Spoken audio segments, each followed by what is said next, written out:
नमस्ते दोस्तों, अगर आपको ये वीडियो पसंद आए तो जरूर लाइक करें और हमारे चैनल डार्क मेनिया को सब्सक्राइब करना ना भूलें। और हाँ, अपना नाम और आप कहां से ये वीडियो देख रहे हैं जरूर कमेंट में लिखें। हमें बहुत अच्छा लगेगा आप सबसे जुड़ना। आपके प्यार और समर्थन के लिए धन्यवाद। हाँ, उस समय ग्रीष्म काल में कालेसपुर गांव के लोग आमतौर पर संपन्न होते हैं, इसलिए गांव के लोग बहुत सुख शांति से रहते हैं। सभी अपने अपने कामों में व्यस्त रहते हैं।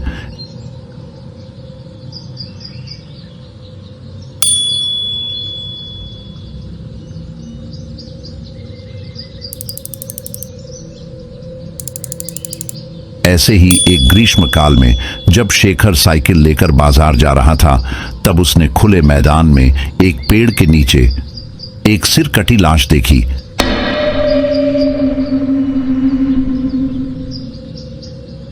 यह खबर पूरे गांव में आग की तरह फैल गई।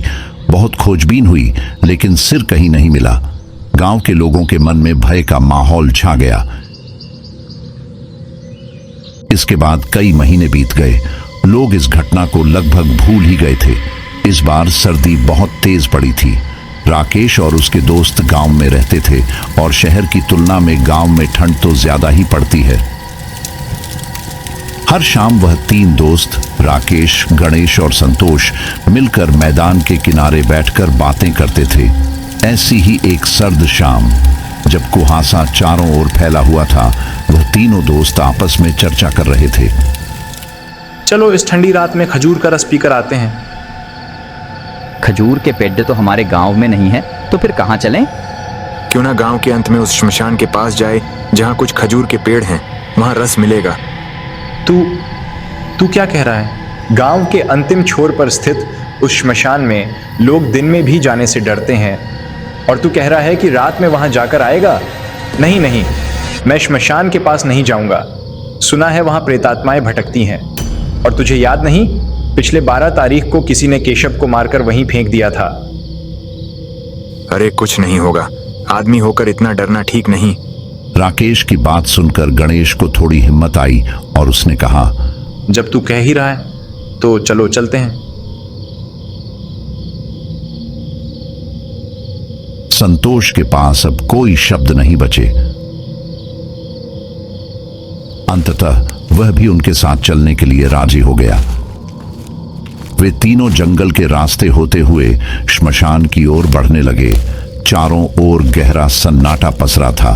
दूर दूर तक कोई दिखाई नहीं दे रहा था, बस उनके कदमों की चरमराती आवाज और कहीं दूर से आती सियारों की भयावह चीखें। चलो, जल्दी चलो।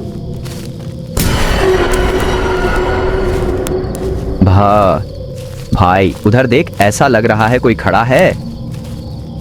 वो सब ठिठक गए। अचानक एक साया उनके सामने से गायब हो गया। कहां? कौन खड़ा है? यही तो था, आंखों के सामने से गायब हो गया।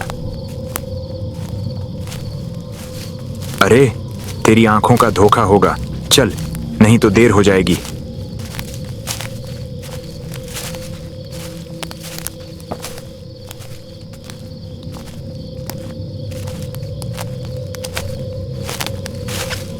कुछ देर चलने के बाद वो तीनों दोस्त श्मशान पहुंच गए। श्मशान के पास ही खजूर के पेड़ थे।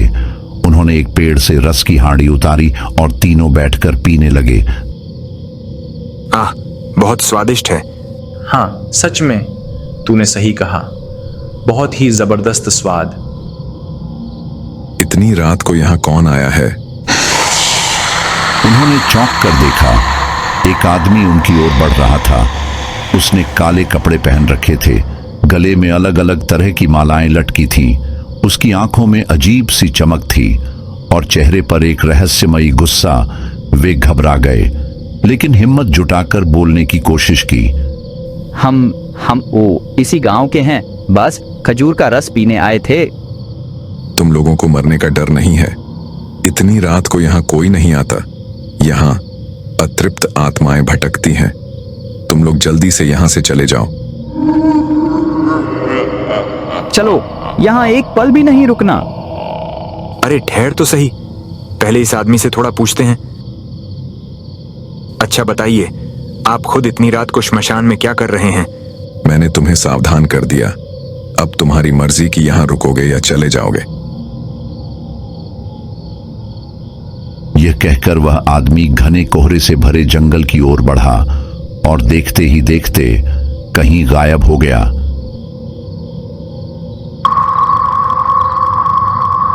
चलो, यहां एक पल भी नहीं रुकना। वे बिना कुछ कहे तेज कदमों से घर की ओर लौट पड़े। उस समय आधी रात हो चुकी थी। रात अपने गहरे सन्नाटे में डूबी थी। इसी सन्नाटे के बीच अचानक गणेश को किसी ने नाम लेकर पुकारा। गणेश गणेश गणेश गणेश गणेश गणेश। गणेश घर से निकल के चलना शुरू किया।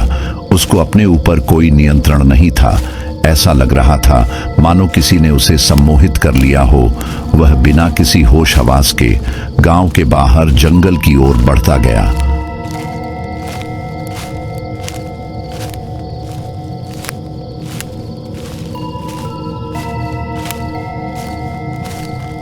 और आखिरकार श्मशान के सामने जा पहुंचा।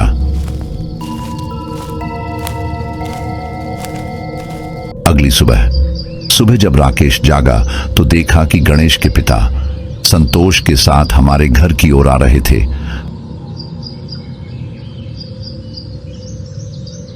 अरे चाचा, आप यहाँ? संतोष को साथ लेकर घर में कोई काम था क्या? गणेश मुझे कहीं नहीं मिल रहा। क्या तुम्हें पता है कि वह कहां गया? क्या? कल तो हम सब साथ थे, फिर आज वह कहां चला गया? ठीक है चाचा, आप घर जाइए, मैं और संतोष उसे ढूंढते हैं। ठीक है बेटा, देखो जरा। राकेश और संतोष गणेश को ढूंढने के लिए निकल पड़े, लेकिन पूरे गांव में वो कहीं नहीं मिला।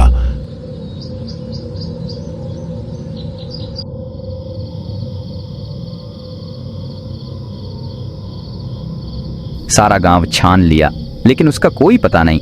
चल, एक बार श्मशान की ओर चलते हैं।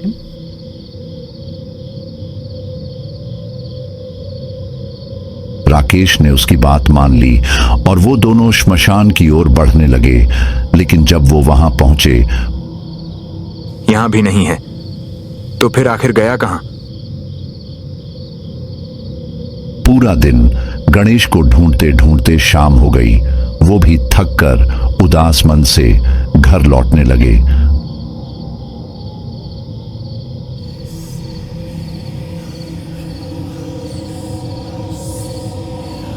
आधी रात संतोष गहरी नींद में था जब अचानक उसे लगा कि कोई उसे नाम लेकर पुकार रहा है।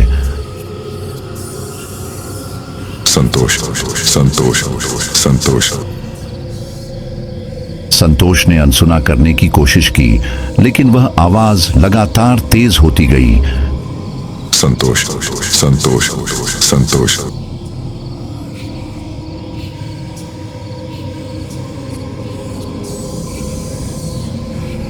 फिर जैसे किसी अज्ञात शक्ति के वश में वह नींद में ही उठकर घर से बाहर निकल आया। उसे ऐसा महसूस हो रहा था कि उसका अपने शरीर पर कोई नियंत्रण नहीं है।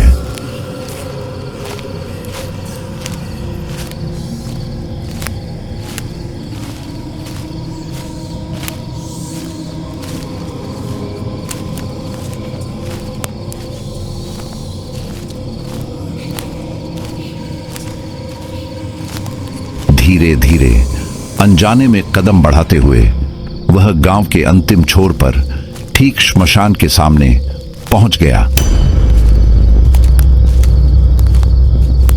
अगली सुबह जब राकेश जागा तो देखा कि इस बार गणेश के पिता के साथ संतोष के पिता भी उनके घर की ओर आ रहे थे। गणेश मिल गया क्या?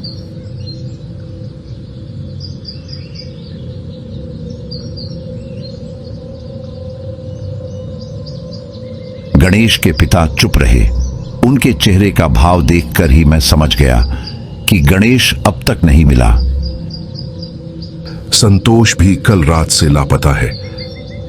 यह सुनकर वह पूरी तरह स्तब्ध रह गया।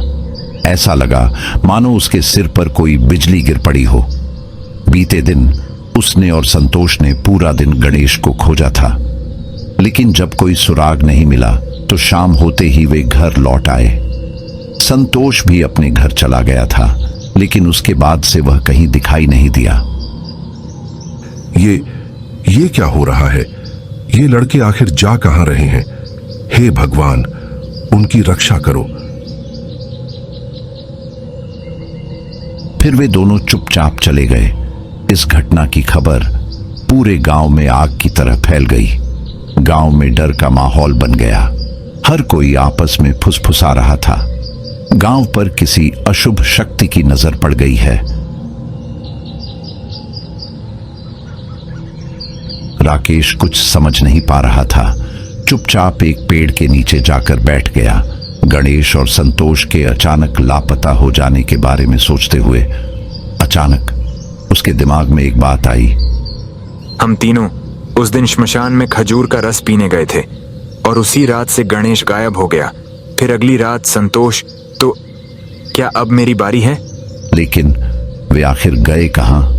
क्या सच में श्मशान से कुछ भयावह जुड़ा हुआ है? क्या किसी अतृप्त आत्मा ने गणेश और संतोष को हमेशा के लिए छीन लिया?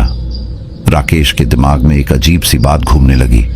अगर उस रात श्मशान जाने की वजह से यह सब हुआ, तो क्या आज रात मेरे साथ भी कुछ होगा? उसने सोचा। ठीक है, देखता हूं आज रात मेरे साथ क्या होता है। राकेश को भूत प्रेतों से विशेष डर नहीं लगता था, इसलिए वह शांति से घर लौट आया।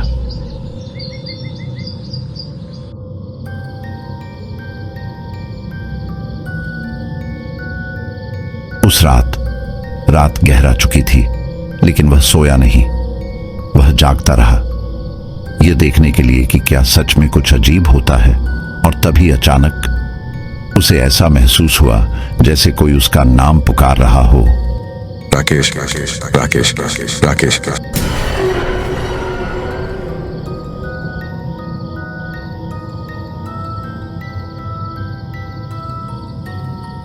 आवाज सुनकर वो तेजी से घर के बाहर आया, लेकिन वहां कोई नहीं था, मगर वह आवाज लगातार दूर से आ रही थी। राकेश, राकेश, राकेश, राकेश, आओ। उसे ऐसा महसूस हुआ जैसे कोई उसे अपनी ओर खींचने की कोशिश कर रहा हो, लेकिन वह पूरी तरह उसे वश में नहीं कर पा रहा था। तभी उसे एहसास हुआ कोई उसे सम्मोहित करने की कोशिश कर रहा है, मगर शायद वह सफल नहीं हो पा रहा था, क्योंकि उसके गले में नृसिंहदेव का कवच था। कुछ क्षण रुककर उसने विचार किया और फिर उस आवाज का पीछा करने लगा। जो भी होगा देखा जाएगा। वह जंगल के रास्ते से होते हुए आखिरकार श्मशान तक पहुंच गया।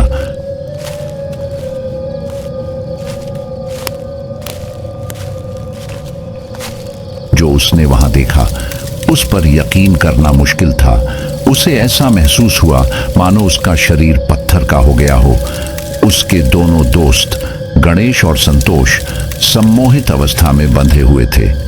उनके ठीक सामने आग जल रही थी और वही काला तांत्रिक कुछ रहस्यमय मंत्र पढ़ रहा था। वह चुपचाप धीरे धीरे आगे बढ़ने लगा ताकि तांत्रिक को पता न चले कि वह उसे सम्मोहित करने में असफल रहा है। उसे कुछ भी करना था, किसी भी हालत में अपने दोस्तों को बचाना था। तांत्रिक ने उसे देखा और जोर से हंसने लगा। अच्छा हुआ तू भी आ गया। बस थोड़ी देर और, फिर तुम तीनों की बलि देकर मैं सर्वशक्तिमान बन जाऊंगा। उसने गणेश और संतोष को जगाने की कोशिश की, मगर कोई फायदा नहीं हुआ। वे पूरी तरह तांत्रिक के वश में थे। तांत्रिक निर्बाध रूप से मंत्र पढ़ता रहा। फिर उसने अपना मंत्र समाप्त किया और एक तेज धार वाली तलवार उठा ली। अब वह उनकी ओर बढ़ने लगा। डर के मारे उसका गला सूखने लगा। एक पल के लिए मन में आया कि वह वहां से भाग जाए, मगर अपने दोस्तों की हालत देखकर वह वहीं रुक गया। उसने भगवान का नाम लिया, खुद को संभालते हुए सीधा खड़ा हो गया, फिर जोर से चिल्लाया, तू कौन है और हमें यहाँ क्यों लाया? हमें मारना क्यों चाहता है? मेरी बात सुनकर तांत्रिक अचानक चौंक गया। ये कैसे संभव है? तुझे सम्मोहित क्यों नहीं कर पाया? हमें छोड़ दो, हमने तुम्हारा क्या बिगाड़ा है? तांत्रिक जोर से हंसने लगा। हाँ, अगर मैं तुम्हें छोड़ दूं तो सर्वशक्तिमान कैसे बनूंगा? आज ही तुम्हारा आखिरी दिन है। शैतान तांत्रिक, आज इनका नहीं बल्कि तेरा आखिरी दिन है। कौन है रे तू? अगर हिम्मत है तो सामने आ। जैसे ही वह व्यक्ति तांत्रिक के सामने आया, वह सब हैरान रह गए। वह आदमी बिना सिर का था। तांत्रिक डर से कांप उठा और बोल पड़ा, तू कौन है? तू मुझे नहीं पहचानता। बहुत साल पहले तूने अपनी शक्ति बढ़ाने के लिए इसी जगह मेरी बलि दी थी। तेरे लालच की वजह से आज मैं इस हालत में हूँ, लेकिन अब तेरा पाप का घड़ा भर चुका है, शैतान तांत्रिक।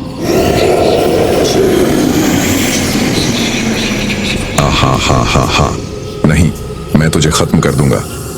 उसने कुछ मंत्र पढ़े, फिर जल से भरा हाथ उठाकर उस रहस्यमयी आकृति पर फेंका, लेकिन कुछ नहीं हुआ। तांत्रिक हक्का बक्का रह गया। ऐसा कैसे हो सकता है? मेरा मंत्र क्यों काम नहीं कर रहा? तभी उस बिना सिर वाले व्यक्ति ने तांत्रिक की तलवार उठा ली और जोर से गरजा, अब तेरे सभी मंत्र बेकार है। फिर देखते ही देखते उसने वही तलवार तांत्रिक के पेट में घोंप दी। तांत्रिक दर्द से तड़पने लगा।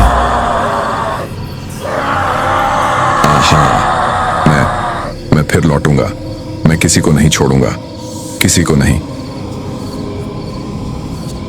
यह कहते कहते तांत्रिक जमीन पर गिर पड़ा और उसकी मौत हो गई।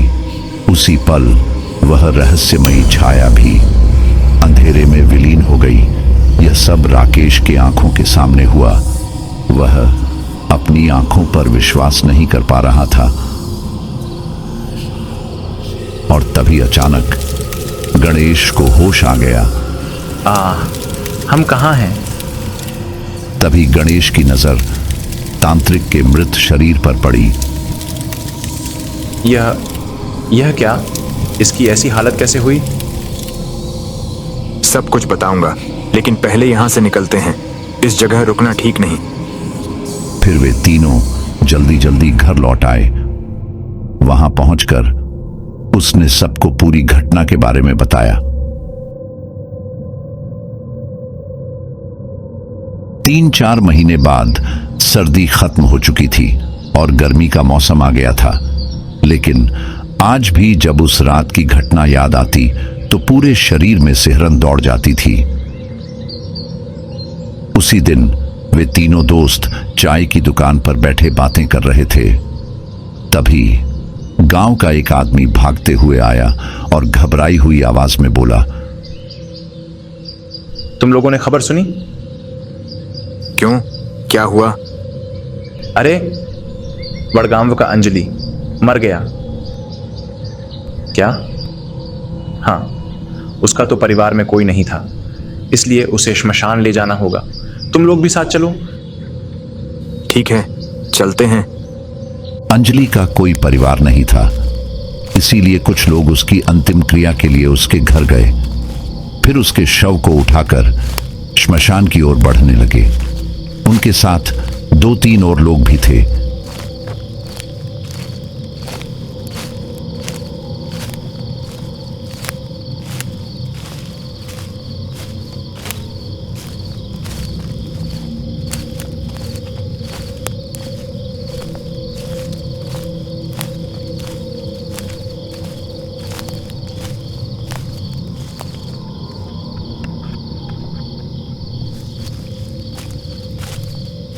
श्मशान पहुंचकर उन्होंने अंजलि के शव को चिता पर रख दिया। अग्नि दी गई और देखते ही देखते चिता जल उठी।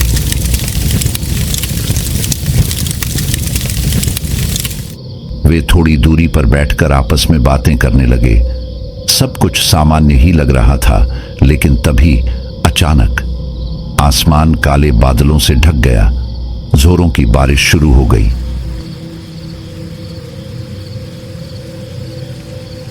अब चिता बुझ गई होगी, फिर से आग जलानी पड़ेगी। 10 मिनट बाद जब बारिश थोड़ी कम हुई, वे सभी फिर से चिता के पास लौटे। लेकिन जो उन्होंने वहां देखा, उस पर यकीन कर पाना मुश्किल था। चिता पूरी तरह बिखरी हुई थी। लकड़ियां इधर उधर फैली थीं, मानो किसी ने जानबूझकर उन्हें हटा दिया हो।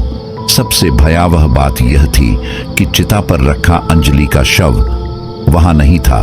वे सभी अविश्वास भरी नजरों से एक दूसरे की ओर देखने लगे।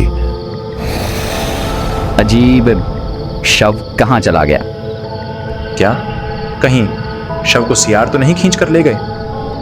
हो सकता है, आसपास देखना चाहिए, ज्यादा दूर नहीं ले जा सकते। वे सभी अंजलि के शव को खोजने लगे, लेकिन वह कहीं नहीं मिला।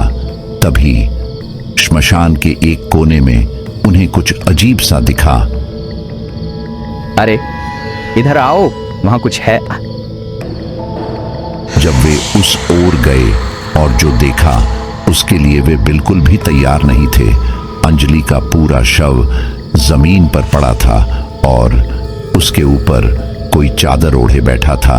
यह दृश्य देखकर उनकी रूह कांप गई। राकेश ने हिम्मत जुटाकर पूछा, कौन हो तुम? लेकिन उस व्यक्ति ने कोई जवाब नहीं दिया। गांव के एक आदमी ने घबराई आवाज में कहा, इसे पकड़ो और देखो कि यह कौन है। जैसे ही उन्होंने उस व्यक्ति की चादर हटाई, जो उन्होंने देखा, उसने उनकी रूह जमा दी। कोई इंसान नहीं था, वह वही तांत्रिक था जिसे उन्होंने श्मशान में मरते देखा था। यह देखकर वे सब दहशत में आ गए। कोई चिल्लाया, भागो, जल्दी भागो। वह जैसे तैसे अपने होश संभालते हुए वहां से भागे। मैं फिर से लौट आया हूं। मैं तुम सबको खत्म कर दूंगा, किसी को नहीं छोड़ूंगा। उसकी गूंजती हुई आवाज अब भी पीछे से आती रही। गांव में दहशत का माहौल छा गया। गांव पहुंचते ही उन्होंने सबको यह भयावह घटना बता दी। इसके बाद से गांव में अजीब अजीब घटनाएं होने लगी। सूरज ढलते ही गांव पर एक डरावना साया मंडराने लगता। कोई भी घर से बाहर निकलने की हिम्मत नहीं करता। गांव का माहौल मानो नरक में बदल गया। गली कूचों में जानवरों के आधे खाए हुए शव मिलने लगे। गांव वालों ने तय किया कि अब चुप नहीं बैठा जा सकता।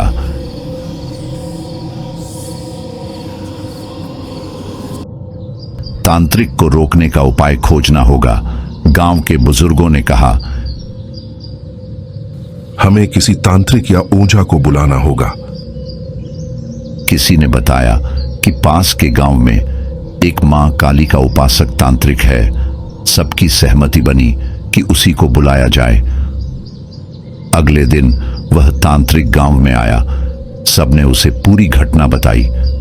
उसने गंभीर स्वर में कहा, यह तांत्रिक मरने से पहले काली जादू से शक्ति पाना चाहता था, लेकिन असफल रहा। अब वह प्रेत बनकर लौटा है। अगर इसे जल्दी नहीं रोका गया तो यह गांव का बहुत बड़ा नुकसान करेगा। तो अब क्या करना होगा? आज रात श्मशान में यज्ञ करना होगा और वहां सभी को उपस्थित रहना होगा।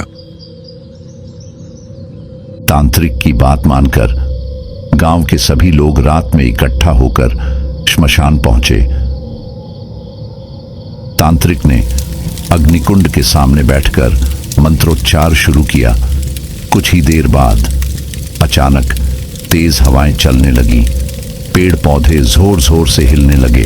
तभी उन्होंने देखा वही दुष्ट तांत्रिक प्रेत रूप में उनके सामने प्रकट हो गया।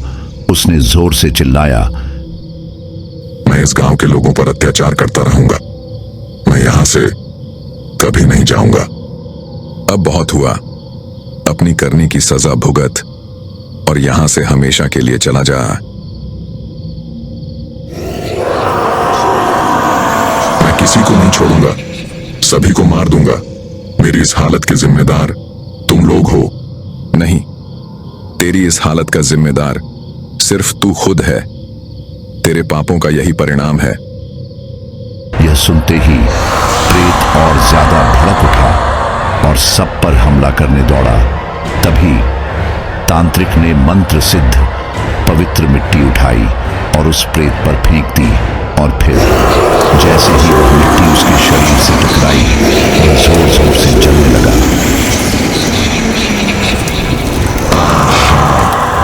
मुझे छोड़ दो, मुझे न जलाओ। लेकिन अब बहुत देर हो चुकी थी। कुछ ही पलों में वह जलकर पूरी तरह राख में बदल गया। तांत्रिक ने कहा, ये जब जीवित था तब भी केवल शक्ति पाने के लालच में था, इसलिए मरने के बाद भी वह लौटा ताकत हासिल करने के लिए। लेकिन अब यह हमेशा के लिए खत्म हो चुका है। अब और कोई डर नहीं। इसके बाद गांव में फिर कभी कोई अनहोनी नहीं हुई। गांव के लोग अब सुरक्षित थे।